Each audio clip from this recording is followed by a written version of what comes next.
ꯅꯨꯡꯁꯤꯕꯤꯗꯨꯅ Manipur entertainment ꯆꯦꯅꯦꯜꯕꯨ subscribe ꯑꯃꯁꯨꯡ like ꯇꯧꯕꯤꯔꯝꯃꯨ꯫ ꯇꯥꯕꯤꯔꯤꯕ ꯈ꯭ꯋꯥꯏ ꯄꯨꯝꯅꯃꯛꯄꯨ ꯆꯦꯅꯦꯜ ꯑꯁꯤꯅ ꯉꯁꯤꯁꯨ ꯃꯌꯥꯝꯕꯨ ꯇꯔꯥꯝꯅ ꯑꯣꯛꯆꯔꯤ꯫ ꯃꯍꯧꯁꯥꯒꯨꯝ ꯉꯁꯤꯁꯨ ꯁꯕꯁꯀ꯭ꯔꯥꯏꯕꯔꯁꯤꯡꯅ ꯍꯥꯞꯄꯤꯔꯛꯄ ꯔꯦꯟ ꯍꯣꯔꯔ ꯁ꯭ꯇꯣꯔꯤ ꯑꯅꯧꯕ ꯑꯃꯃꯨꯛ ꯄꯨꯗꯨꯅ ꯂꯥꯛꯆꯔꯤ꯫ ꯋꯥꯔꯤ ꯑꯁꯤꯕꯨ ꯂꯥꯟꯊꯣꯛꯆꯔꯛꯄ ꯃꯇꯝꯗ ꯁꯣꯏꯒꯦ ꯂꯥꯟꯈꯤꯕ ꯌꯥꯎꯔꯕꯁꯨ ꯃꯌꯥꯝꯗ ꯉꯥꯛꯄꯤꯅꯕ ꯍꯥꯏꯖꯔꯤ꯫ ꯐꯔꯦ ꯑꯗꯨꯗꯤ ꯃꯌꯥꯝ ꯋꯥꯔꯤꯁꯤ ꯍꯧꯅꯕ ꯇꯧꯖꯔꯒꯦ꯫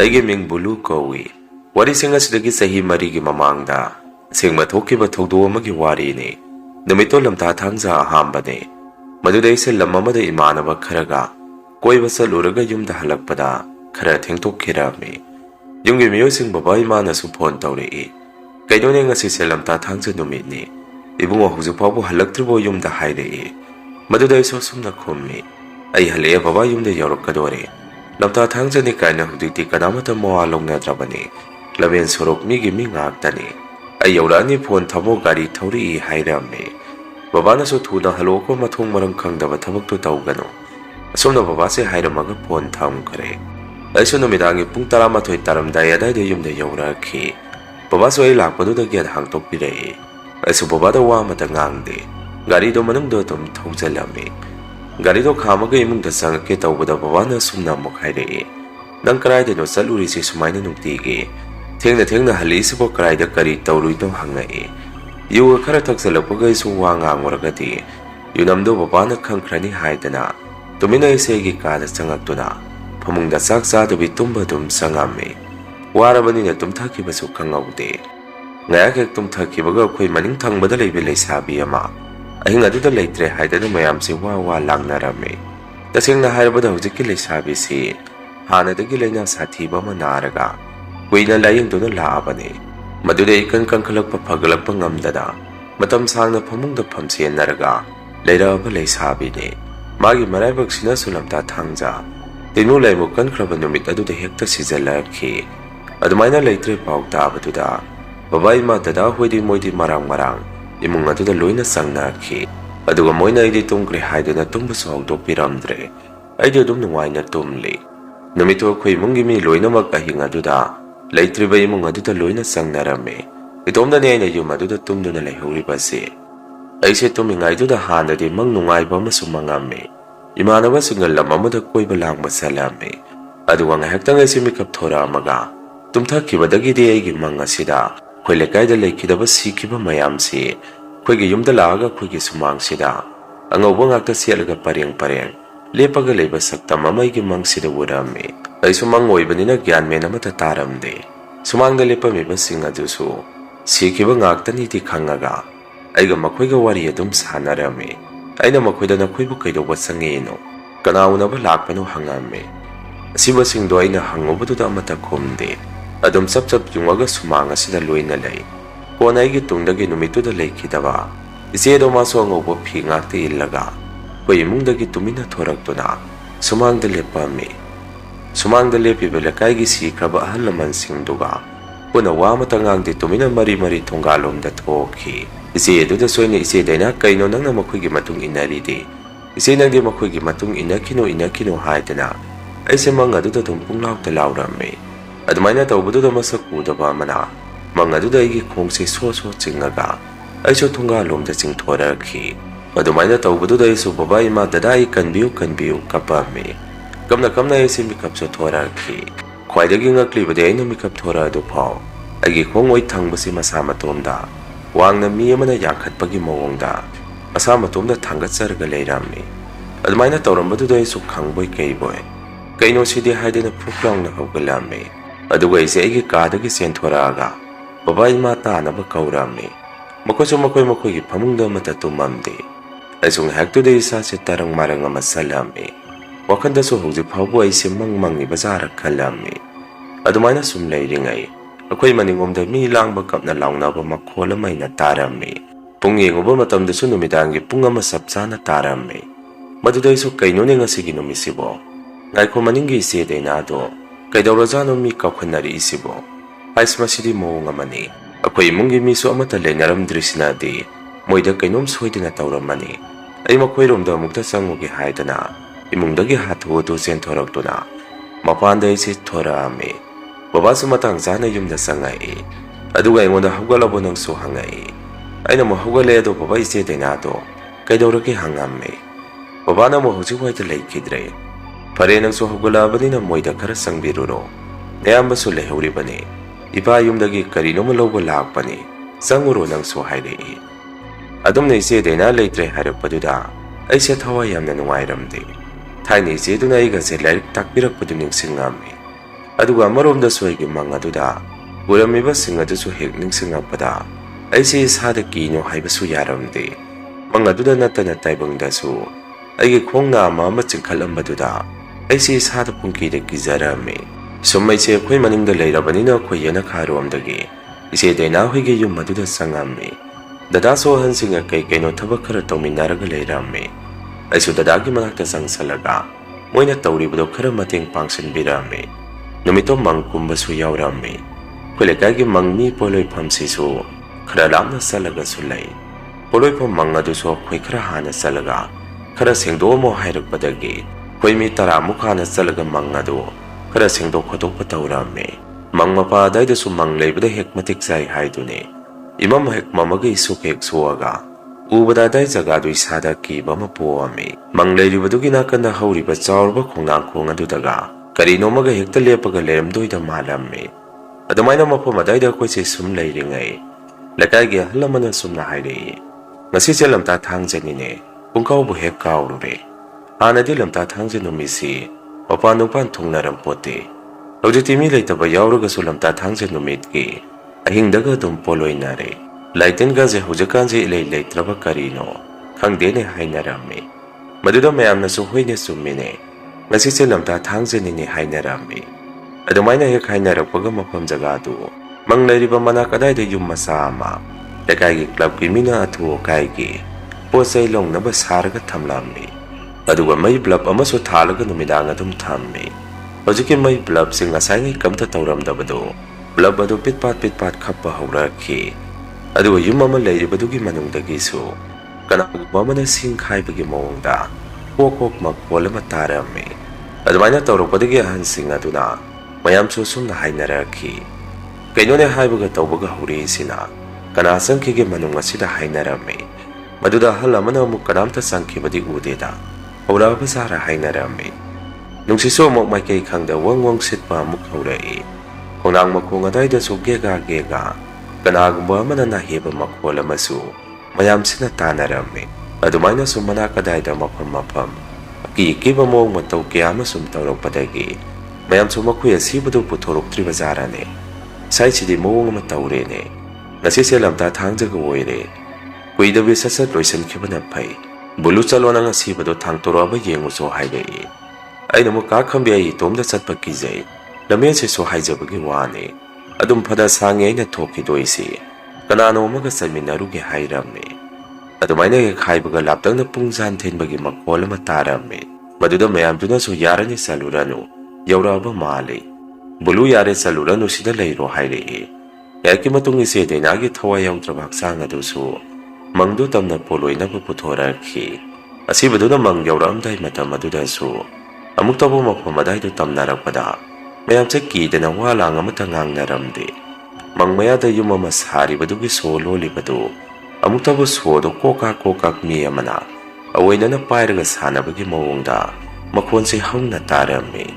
Yung dugi may giblaba matali badaso. Pitpat ka na kapamaga. Asibado na day yaurak pa na mayado. Puray na putlaw na mutki. Maduda mayam sumun naman na yung narami. Ngasay suodo da kokak makon ka na tuwang baduso. Asibado hek putora pugasap hek layap ki. Matawasum na asibado puloy bahurak padagi. Aday da tamnawram badu sap hek lepami. Dadagay gadi mataw mga pangtaw padu. Loy bang di yarong kiti.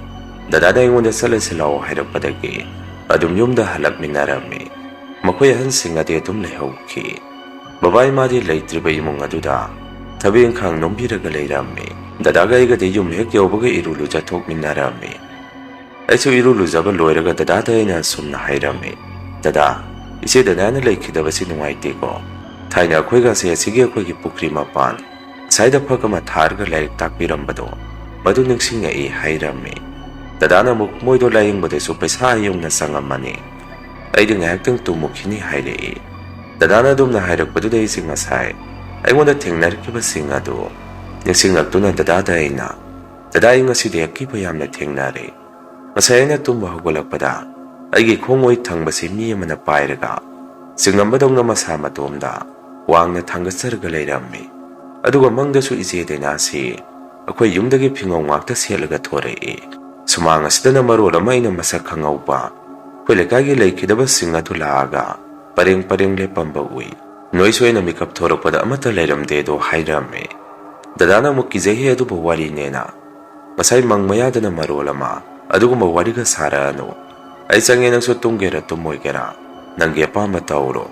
Gari tawag di halagpuro ngasay hangay. Ay nasutiyang hada na halagtre. Hanagi karaso yawza ba ni kumami. Maduda dadana muknang matungmanaw gari tengalaroy hayramaga. Maso tumuni hayda na sangkare. Ay so ngayang mapanda lepto na layhawki. Aduwa pwega huziki Leikhidaba isiyadugi ingkonduga. Tanya na mayayda layripa pukri mapan. Lapu ngakta hawa adomda isisum. Kari wakanda no kangdi muna sumyang saloy. Adumay na ina mapamadom na muna sumyang do na layringay. Lupiya makaglapu makuwang aduda. Kapag pakunzela may natarami. Ay so kunzela do tarap padagi. Kay no niya sayda kari layri zano ne. Mi kapag makuntari si buhay da na. Adom na sang salaga yengugi tawrok pada. Dadana bulu mapanda kay dawrino. Manung da sang utong katulon salo. Pagding nung andre ba ni tong-tong na o matahang payate. Sang uhay da na magi kadagi laura ki. Maduday sumay kaya adom da sang sangge tawram bado. Sablep to na muna adom da yengamaga. Imong do'y nasangami. Ay gikadali nga isa nga say sakso sa Leikhidaba nina. Ay siya sakso muklang palaki. Paduday siya saksagi hayda na. Sakum na sangagay ki saksaruk to sagi torok pada. Dadana bulung nga si di sakto sa arurano. Hanalama so higyum tang na nalayriba nina. Param ni sukang di param mo'y sukang di. Naglayraga nungala ati aduga saway na taasi. Tuo sakto tangjan klot sa arurano hayrei. Maduday so ay ki saksaruk to hanigi mapamdamuk tangjalami. Aduga sakumdagi Mary Biscuit Piket amang lauraga. Ay gikada sak laman na napamungda pamaga. Ay siya sumsar galayrammi. Ay di tumtaba so yaramde tumso tumningamdre. Aduna ay di phone niya nga ganungan ba ngay do na layrammi. Ngay ki matung dadanang bulo. Sakto sa arurano hayba ni haydi na muk laura ki. Maduday so wakan na sumnakhalami. Kay no sina pungang ngangi sina. Ay na sida layre aduga manangangi sina karino hayda na. Ay sa kumdi ay gitaw kumtokwa ama. Adong pondo met agalayrammi. Dadase hanjan-hanjan magi kadagi. Bulu ng saksari rak kay dawrino. Dadase hanjan-hanjan magi kadagi. Bulu ng saksari rak kay dawrino ng sakum da taning de tuminalayo hayrei. Anak tayo sumasibong ngawro bazara ni hayda na. Magi kada sangaga. Kay no dada nga sayday pungaw da lawri dubo. Ay sakto sa adre ay gikada nga saydagi. Ay isay tar galayri. Aduwa kay no punglaw to lawri to po hangami. Dadana mukyari ko huziya mo kay nguna tilela ano. Upang akawro ka ni tokro salo. Nang niso ka ngay na loy na kanga ba ni. Hanan-hanan hayalap ka no ko ay sawrak ka ni hayrei. Maduday so ay nati hayda na adum kumami. Adum na dadagi ka da iba ni si maritong naringay. Ay gakunjan manaba mo na sakumda. Isay ngang bagi makuwanda po likasi. Kung kang makuwala matadagi ka da layringay. Iba ni magna makondo po na tamin narami. Hanag di dadasi sabing-sabing ngangambado. Tumin na layki. Ay so kida na ya karga makola do targa lay. Po na dadana kayo na hujikido di. Nang natro hangay. Ay na mo dadai kizari. Hujikido ay gikunjin nga sapmani. Masay na ay na hydro ay nati hayda na. Masigi numisili sumay na imong nga sida. Aki ikiba sumtawraga lay rabani. Ay di makoya sumdo ay na layruragi. Dadanang tumhawro hayra magay di. Parapapsen torok to na Leikhidaba imong aduda. Imababagi manakta sila ame. Dadaso kiraba kang dehigi tungde inaraki. Isilinawa ni na adum na mari-mari sen minarak paduda. Babana na ba ni di iru may tazaraba natro. Yung da layruro hujik tabak laytre loyre hayraki. Maduda dadagay gasok karimata kumde. Tumin na layrami. Matawasong na numito nungan bapaw. Leikhidaba imong aduda dadaga ko'y punalay minarami. Nung hingaan baga ko'y si yung nasangaki. Ay di saklaman da ng hotel na tansa ba salami. Adugo yung da halagpada dadana. Nga hing tengnariki ba do imaga babaga da wari tamami. Imaga babaga na susum na hayrei. Lamta Thangja Numitta Leikhidaba sedunaga Saningda sakhibaduda imungda laiktin changakpa oirini yari karisu tauraroi hairei imana muhoine isu khalline ngarang na hansi inkonse yamna tamnai asai pokri mapa lapu makongsi sokpre karino leibadongna adum tawi hairei babana muk yari se khoida natte maside sumaina tongnaba ngaktani to se masigumba wari se hairakhi nunganbagi numitugi hingaduda su numit hek tarpuga hujiki moiga khoiga tainabagi Inkon may wide lady ba pukri mapan. Lapu makong aday da nupi man sum kapa madi. Amuka so hek nopo makon sum tarami. Imaso numito hudiki Leikhidaba isetu ge imungda. Haipe changbira maga numida waram tarapagi da. Pukri mapala domda makong na sum lakpada. Lapu makong adomda nupi man kapapado. Imaso tarami. Adugo nene haidina so karay da ginukangdaba. Kunjela man so imata kaurei hai. Imaso dumaina tawrokpaduda karino tawrisidi haidana adaida matina humlak situomaga atu yumda selakhi dadaga igadi yumda leite babadi numittu yumda lei imana dumna pakat selakpaduda babana su kaidawragine duk pingna seli dubu hangamme imana mu babada sumna hairame kainone hujiki matawdudi mangabu sab mana krene nate hujiki dubu aigi wakhanarane nate aigi wakhana natte kunjela mana nene kawrakhibadu Akoy denagi konjen ga sap mane mapa ai ngasi di pukri mapa na karino ma thengnare isa sa kibada karino ma tawre ne hairame babana mo sumna kumai kainone na ngangi du sengabo panbada tawhei su khangde tawhei de su khangde kari tawre hairino hangame imana mo huje na haikibadune angang dugi mathwai mami to chatraba khangde ne sai pukri mapa le sida huje phau leiribra khangde thaine dagi suibe madu saida da leijabane ai hengkadi makhoi rom daga papak sangaroi kizare ai ngasi gi mong matau sida haidana imana babada wari tamamme maduda babana karai waidanone nangna hairi du ai hekta sangaga yenguge haidana babana domna sanguge tawbada imana yare sambirudano madugi mahut nasa nupa ani tuda phone taw yumna thuna halo hayu hairame makoina dadada phone tawge tawringai aidi imana bamana thongan phok thilaktuna aidi yumda sangame imana soi halakpaduda ngangai nachina naoksida pungchata chalaga leirisina karigino nayamadi kadaida chani hairame hangai ai soi gi thokpa ma khangde he ai thaba ma salubani hairamaga imungda ide dum sangakhi numito ko imung puna numidangi sak charingai hojiki pukri ma palapu makhong adomda khawdemduna khoigi imungi mi thoraknaba nupi bane sengangbagi makholama khoigi imungi mi punna tarami ngaklerga mukadaida hik jingaga nupi amana mukkapai adude imana kainone saida tawriba singasibo masibo tamnariba kaidurane tabra ngak sa tawrisi aduda noiso thengna sathoga yumda hanjalakano handakchi khonung ase monga matawrabane nache dena Leikhidaba si timulai moyamna kanduri handaksi Lamta Thangja Numitta Leikhidre aduna nakhusu kidaba tawno haire babana muk yare he to chaka chabang khangde sora sonri tawrini sora thek son kibaga kari su tawreroi asumna sak sana khuse wari sum sanarame aisu kijadana dunga tana pamda kakhalaga tumamme numitugi ege manglanda so pukri mapa laphu makonga domda aise Leikhidaba ise duna sum kauthoraki aisu make dumna sum changselubada ise do phiang ko me illaga pukri mapa laduda phomaga leirame aina su ise duda kaidori be ise nangdi sikrabada ine hairame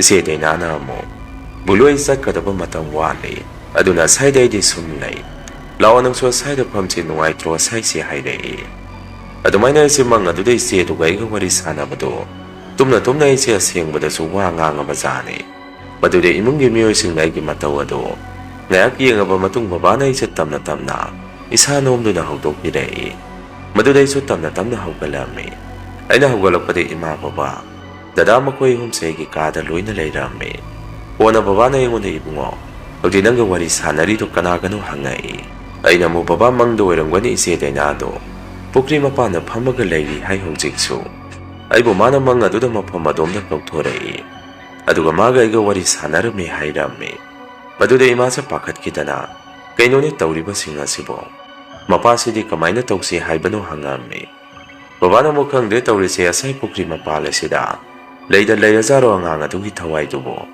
ado sumaina tawphamdi thoktabani awainana saida magi thawaidu loikibasu natte masagi leinada naraga mayumna leijakhidabani aduga saida su matam pumada magi thawai mitu leibagum makhon mawa khara tarak angang sigi mamang mahada khara hek uhallak aisu khangjalaktre hujik sorasu sondri maiba maibi kauraga saida laitena muk khoram thon ba hairisi inkonso taina taina na leiribanina makoigi imungna muk kari khankhigadage khangdene ayengse mamana gaiga makoigi da mukta sangaga kari nodo wari mukta tawrusi hairami batau sumna numitugi nok hengan baga babaga imaga hujiki siedugi imung aduda sangaga mama mapa makoi imung manunga puna wari ama sanarami babana su wari do hana hauduami sumaina pokri mapala saida ibe magi thawai do amu muk leibagum tawi haidena wari do hauduami madudei se dainagi baba imana su sumna khumai noida nate madu khoida su tawribani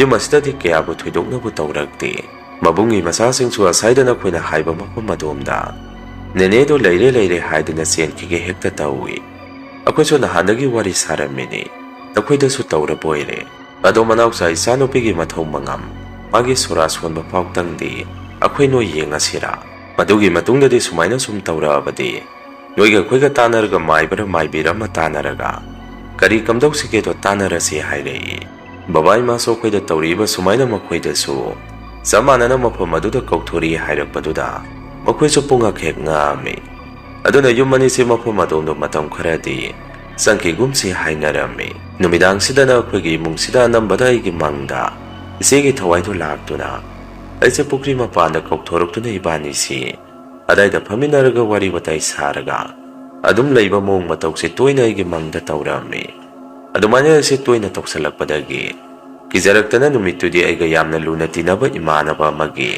mayumda nong ninida hingleke hairami imanaba duna su nangna lekningagadi karisu kaide nakhoi yumgi minabu yabu yarakadro hairei aina somu baba imana su loina yarabane mai adu natragade se phara ama tarakadore adumaina mangda leikhidaba thawai amana sum kaukthorokpase phatte hai aduna moisu yarabane aduna ngasidagi noigida nong ninida ahing leksage hairame asumna imanaba adugi yum aduda aise numito ahing leame ngaglibadi imanaba adugi yum aduda ahing leabasu mangasida dum leikhidaba isedo laktuna ise mafam aduda dum kauraga leirame aduga som yumdana aina imanabagi yum aduda ahing leingaiduda numidang aina tumba phamung aduda aina tumbada nakokpadawna makholama khoi mungi mena ahing aduda tattana tarame maduda babana kainoni kananoni sanupagi phamungda mi makana nakpoi sibu haidana aigi kada changsalubada kanamata leiramde hai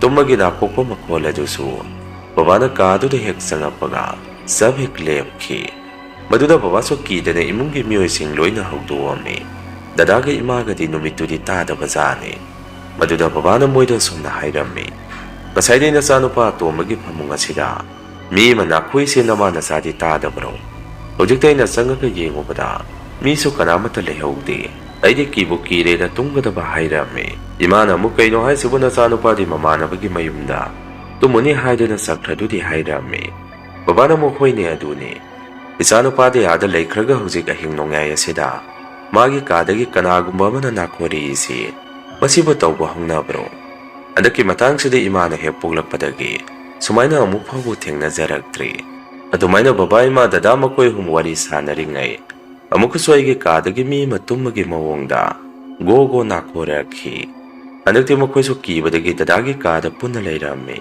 ngaki matung pukri mapala domdagi amo aigi khunjena dadagi mamingsi kaurei hai asumna angangakpa mong matokse aina ada leiringai yum aduda satharami aisu imanabagi mayumda ahing leabasu karisu kanadabadagi imanaba aduda aina yumda salage sida leiragasu ada leiragasu chap manare hairami imanabaduna su hoi pai sura sondri tawrini sura son khagadi karisu tawraruida hairei maduda aina amuk phagi tawrami adonangsu matam khara khoigi daiga punna ahing lekmina sidana hairami imanabaduna mo sumna kume bulu madu kya hinaruida dasina na khoigi thodo wathok thokpasu nate aduna talli khumai aina mo phagi tawbani he adobai ai salage haidana imanabaduna ise yum phok thinbirami ꯑꯩꯅ ꯌꯨꯝꯗ ꯍꯦꯛ ꯍꯜꯂꯛꯄꯒ ꯕꯕꯥ ꯏꯃꯥꯅ ꯑꯩꯒꯤ ꯐꯃꯨꯡꯒꯤ ꯃꯣꯝꯄꯥꯛ ꯀꯥꯡꯈꯟꯁꯤꯡ ꯑꯗꯨ ꯂꯣꯏꯅ ꯂꯧꯊꯔꯒ ꯂꯩꯔꯝꯃꯤ꯫ ꯃꯗꯨꯗ ꯑꯩꯅ ꯀꯔꯤꯒꯤꯅꯣ ꯁꯨꯃꯥꯏꯅ ꯇꯧꯔꯝꯃꯤꯗꯤ ꯍꯪꯉꯝꯃꯤ꯫ ꯃꯗꯨꯗ ꯏꯃꯥꯅ ꯑꯁꯨꯝꯅ ꯍꯥꯏꯔꯛꯏ, ꯅꯪꯗꯤ ꯑꯥꯗ ꯅꯨꯡꯉꯥꯏꯅ ꯂꯩꯈ꯭ꯔꯦꯗꯣ ꯅꯪ ꯍꯦꯛ ꯆꯠꯈꯤꯕꯒ ꯑꯍꯤꯡ ꯑꯁꯤꯗ ꯅꯪ ꯇꯨꯝꯕꯗꯧꯅ ꯅꯥꯈꯣꯔꯛꯄ ꯃꯈꯣꯟꯁꯤ ꯇꯣꯏꯅ ꯇꯧꯔꯛꯄꯗꯒꯤ ꯅꯪ ꯕꯕꯥꯒ ꯑꯩꯒꯅ ꯁꯨꯃꯥꯏꯅ ꯇꯧꯔꯁꯤ ꯍꯥꯏꯗꯅ ꯇꯧꯔꯝꯃꯤꯅꯤ ꯈꯨꯝꯃꯛꯏ꯫ ꯑꯩꯅ ꯑꯃꯨꯛ ꯑꯁꯦꯡꯕ꯭ꯔꯣ ꯍꯥꯏꯔꯤꯁꯦ? ꯍꯥꯏꯖꯕꯒꯤ ꯋꯥꯅꯤ ꯑꯩꯁꯨ ꯑꯥꯗ ꯂꯩꯕꯗꯨ ꯀꯔꯤꯁꯨ ꯀꯥꯟꯅꯗꯦ, ꯑꯗꯨꯝ ꯍꯥꯃꯨꯅꯤ꯫ ꯁꯤꯗ ꯂꯩꯕꯗꯨꯒ ꯑꯗꯣ ꯏꯃꯥ, ꯁꯣꯔꯥꯠꯁꯤꯕꯨ ꯀꯌꯥꯝ ꯋꯥꯠꯂꯤꯒꯦ ꯍꯪꯉꯝꯃꯤ꯫ ꯏꯃꯥꯅ ꯑꯃꯨꯛ ꯀꯨꯏꯗ꯭ꯔꯦ, ꯍꯞꯇꯥ ꯑꯃꯃꯨꯛꯇ ꯉꯥꯏꯔꯝꯃꯅꯤ ꯍꯥꯏꯔꯛꯏ꯫ ꯃꯇꯧ ꯑꯁꯨꯝꯅ ꯏꯃꯨꯡ ꯑꯅꯤꯁꯦ ꯁꯣꯔꯥꯠꯀꯤ ꯃꯇꯝꯁꯤ ꯉꯥꯏꯅꯔꯝꯃꯤ꯫ ꯎꯆꯤꯟ ꯁꯣꯔꯥꯠꯁꯨ ꯅꯛꯁꯜꯂꯛꯇꯨꯅ ꯍꯌꯦꯡꯒꯨꯝꯕ ꯏꯆꯦꯗꯨꯒꯤ ꯁꯣꯔꯥꯠꯅꯤ ꯍꯥꯏꯕ ꯉꯁꯤꯒꯨꯝꯕ ꯅꯨꯃꯤꯠꯁꯤꯗ ꯄꯨꯈ꯭ꯔꯤ ꯃꯄꯥꯟ ꯂꯐꯨ ꯃꯈꯣꯡ ꯑꯗꯣꯝꯗꯒꯤ ꯅꯨꯄꯤ ꯑꯃꯅ ꯑꯍꯤꯡ ꯑꯁꯤꯗ ꯑꯣꯛ ꯈꯣꯡꯅ ꯀꯞꯄꯕ ꯃꯈꯣꯟꯁꯤ ꯇꯥꯔꯝꯃꯤ꯫ ꯀꯤꯅ ꯃꯌꯥꯝꯁꯦ ꯌꯥꯝꯅ ꯋꯥꯅ ꯅꯣꯡꯉꯥꯟꯕ ꯉꯥꯏꯅꯔꯝꯃꯤ꯫ ꯑꯁꯨꯝꯅ ꯁꯣꯔꯥꯠꯁꯨ ꯏꯆꯦꯗꯨꯒꯤ ꯅꯤꯡꯊꯤꯖꯅ ꯄꯥꯡꯊꯣꯛꯄꯤꯔꯝꯃꯤ꯫ ꯁꯣꯔꯥꯠ ꯁꯣꯡꯈ꯭ꯔꯕ ꯃꯇꯨꯡ ꯈꯔ ꯐꯔꯅꯤ ꯈꯜꯂꯨꯕꯗꯨ ꯑꯃꯨꯛꯀ ꯍꯦꯟꯅ ꯇꯝꯅꯕꯗꯤ ꯂꯦꯞꯄꯝꯗꯦ꯫ ꯑꯩꯁꯨ ꯅꯨꯃꯤꯠꯇꯨꯗꯤ ꯃꯪ ꯑꯁꯤꯗ ꯁꯨꯝ ꯀꯧꯊꯣꯔꯛꯇꯨꯅ ꯇꯥꯏꯕꯪ ꯐꯥꯎꯅ ꯅꯨꯃꯤꯗꯥꯡ ꯑꯗꯨꯗ ꯊꯣꯡ ꯍꯥꯡꯇꯣꯛꯑꯒ ꯄꯨꯈ꯭ꯔꯤ ꯃꯄꯥꯟ ꯑꯗꯣꯝꯗ ꯆꯠꯀꯦ ꯇꯧꯔꯝꯕꯗꯒꯤ ꯕꯕꯥ ꯏꯃꯥꯅ ꯈꯪꯍꯧꯕꯗꯒꯤ ꯑꯩꯁꯦ ꯊꯤꯡꯍꯧꯈꯤ꯫ ꯑꯗꯨꯃꯥꯏꯅ ꯇꯧꯔꯛꯄꯗꯒꯤ ꯕꯕꯥ ꯏꯃꯥꯅ ꯏꯆꯦꯗꯨꯒꯤ ꯃꯃꯥ ꯃꯄꯥ ꯃꯈꯣꯏꯒꯤ ꯏꯃꯨꯡ ꯃꯅꯨꯡꯗ ꯋꯥꯔꯤꯗꯨ ꯍꯧꯗꯣꯛꯑꯝꯃꯤ꯫ ꯍꯧꯖꯤꯛꯇꯤ ꯃꯥꯏꯕ ꯃꯥꯏꯕꯤ ꯇꯥꯟꯅꯕ ꯃꯇꯝ ꯌꯧꯔꯛꯏ꯫ ꯁꯨꯃꯥꯏꯅ ꯁꯣꯔꯥꯠ ꯁꯣꯡꯈ꯭ꯔꯁꯤꯕꯨ ꯁꯨꯃꯥꯏꯅ ꯇꯧꯕ ꯍꯥꯏꯔꯤꯕꯁꯤ ꯀꯣꯟꯅ ꯑꯐꯕ ꯑꯣꯏꯔꯛꯑꯣꯏ꯫ ꯑꯉꯥꯡ ꯑꯗꯨꯒꯤ ꯀꯔꯤ ꯃꯅꯤꯡ ꯊꯨꯡꯗꯕ ꯂꯩꯍꯧꯔꯤ ꯍꯥꯏꯕꯗꯨ ꯑꯈꯪ ꯑꯍꯩ ꯇꯧꯔꯒ ꯇꯥꯟꯅꯔꯁꯤ ꯍꯥꯏꯔꯝꯃꯤ꯫ ꯃꯗꯨꯗ ꯃꯈꯣꯏ ꯏꯃꯨꯡ ꯃꯅꯨꯡꯒꯤ ꯃꯤꯅꯁꯨ ꯍꯣꯏ ꯐꯅꯤ ꯑꯗꯨꯃꯥꯏꯅ ꯇꯧꯔꯁꯤ ꯍꯥꯏꯗꯅ ꯃꯥꯏꯕ ꯑꯃ ꯇꯥꯟꯅꯔꯒ ꯌꯦꯡꯊꯣꯛꯄꯗ ꯃꯥꯏꯕ ꯑꯗꯨꯅ ꯄꯨꯈ꯭ꯔꯤ ꯃꯄꯥꯟ ꯑꯗꯨꯗ ꯂꯥꯏ ꯇꯤꯟ ꯐꯖꯅ ꯈꯣꯏꯔꯝ ꯊꯣꯛꯑꯝꯃꯤ꯫ ꯑꯗꯨꯒ ꯃꯥꯏꯕꯗꯨꯅꯁꯨ ꯑꯁꯨꯝꯅ ꯍꯥꯏꯔꯝꯃꯤ, ꯇꯞꯅ ꯐꯔꯛꯑꯅꯤ, ꯀꯔꯤꯁꯨ ꯇꯧꯔꯔꯣꯏ꯫ ꯃꯥꯅ ꯌꯥꯝꯅ ꯆꯥꯅꯤꯡꯉꯝꯕ ꯑꯃꯅ ꯑꯩꯈꯣꯏ ꯏꯃꯨꯡ ꯑꯅꯤꯅ ꯄꯨꯈ꯭ꯔꯤ ꯃꯄꯥꯟ ꯑꯁ꯭ꯋꯥꯏꯗ ꯊꯥꯗꯣꯛꯄꯤꯌꯨ, ꯑꯗꯨꯒ ꯑꯗꯨꯝ ꯐꯔꯅꯤ ꯍꯥꯏꯔꯛꯏ꯫ ꯑꯗꯨꯕꯨ ꯑꯔꯣꯏꯕ ꯑꯣꯏꯅ ꯑꯩꯒꯤ ꯃꯪꯁꯤꯗ ꯏꯆꯦꯗꯨꯒꯤ ꯊꯋꯥꯏꯗꯨꯅ ꯑꯩꯁꯦ ꯄꯨꯈ꯭ꯔꯤ ꯃꯄꯥꯟ ꯑꯗꯨꯗ ꯀꯧꯊꯣꯔꯛꯇꯨꯅ ꯕꯨꯂꯨ ꯑꯩ ꯆꯠꯂꯒꯦ ꯍꯥꯏꯔꯝꯃꯒ ꯍꯟꯗꯛꯇꯤ ꯑꯀꯤꯕ ꯁꯛꯇꯝ ꯑꯃꯗ ꯑꯩꯁꯨ ꯆꯠꯈ꯭ꯔꯁꯤ ꯍꯥꯏꯗꯅ ꯄꯨꯈ꯭ꯔꯤ ꯑꯗꯨꯗ ꯑꯩꯁꯦ ꯆꯤꯡꯊꯒꯦ ꯇꯧꯔꯝꯃꯤ꯫ ꯃꯗꯨꯒꯤ ꯑꯀꯤꯕ ꯃꯪ ꯑꯗꯨꯗꯒꯤ ꯑꯃꯨꯛ ꯍꯟꯅ ꯑꯩꯒꯤ ꯃꯪꯗ ꯎꯈꯤꯗ꯭ꯔꯦ꯫ ꯃꯥꯏꯕꯗꯨꯅ ꯃꯐꯝ ꯑꯗꯨꯗ ꯂꯥꯏ ꯈꯨꯔꯝ ꯊꯣꯛꯈꯤꯕꯗꯒꯤ ꯑꯗꯨꯒ ꯏꯆꯦꯗꯨꯅ ꯌꯥꯝꯅ ꯄꯥꯝꯅ ꯆꯥꯖꯔꯝꯕ ꯄꯨꯈ꯭ꯔꯤ ꯃꯄꯥꯟꯗ ꯄꯥꯟꯕ ꯄꯨꯡꯗꯣꯟ ꯑꯃꯁꯨ ꯍꯧꯔꯝꯃꯤ꯫ ꯃꯗꯨꯒꯤ ꯄꯨꯡꯗꯣꯟꯗꯣ ꯄꯥꯜꯂꯛꯄ ꯃꯇꯝꯗ ꯍꯦꯛꯑꯒ ꯄꯨꯈ꯭ꯔꯤ ꯃꯄꯥꯟꯗ ꯀꯠꯊꯣꯛꯄꯤꯔꯝꯃꯤ꯫ ꯑꯗꯨꯃꯥꯏꯅ ꯇꯧꯈꯤꯕꯗꯒꯤ ꯍꯧꯖꯤꯛꯇꯤ ꯀꯔꯤꯁꯨ ꯇꯧꯔꯛꯈꯤꯗ꯭ꯔꯦ꯫ ꯃꯁꯤꯅꯤ ꯃꯌꯥꯝ ꯉꯁꯤꯒꯤ ꯔꯤꯌꯦꯜ ꯍꯣꯔꯔ ꯁ꯭ꯇꯣꯔꯤ꯫ ꯃꯊꯪꯒꯤ ꯋꯥꯔꯤ ꯊꯥꯒꯠꯂꯛꯄꯗ ꯃꯌꯥꯝ ꯄꯨꯟꯅ ꯑꯃꯨꯛ ꯊꯦꯡꯅꯔꯁꯤ꯫ ꯉꯁꯤꯒꯤꯗꯤ ꯃꯌꯥꯝꯗꯒꯤ ꯀꯥꯏꯅꯅꯕ ꯕꯤꯗꯥꯏ ꯂꯧꯖꯔꯤ꯫